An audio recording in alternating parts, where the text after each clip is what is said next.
ரோட்டில் மரம் எடுக்கிறேன்.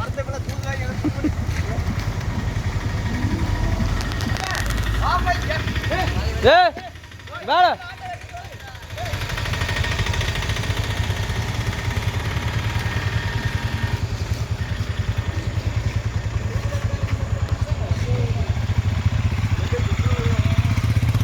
பார்த்தீங்கன்னா மெயின் ரோட்டில் மரம் கட்டாயி விழுந்துருதுங்க. போக்குவரத்து கிடஞ்சிரு இல்லாமல் எல்லாம் சுத்தம் பண்ணிகிட்டு இருக்கிறோம். பயங்கரமான காற்றுங்க, இடிமின்னலோடு வந்துச்சு.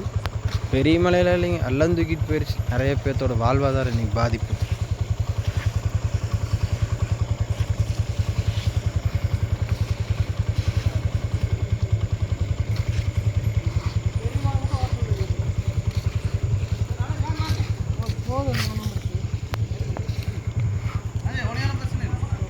வாங்க வாங்க.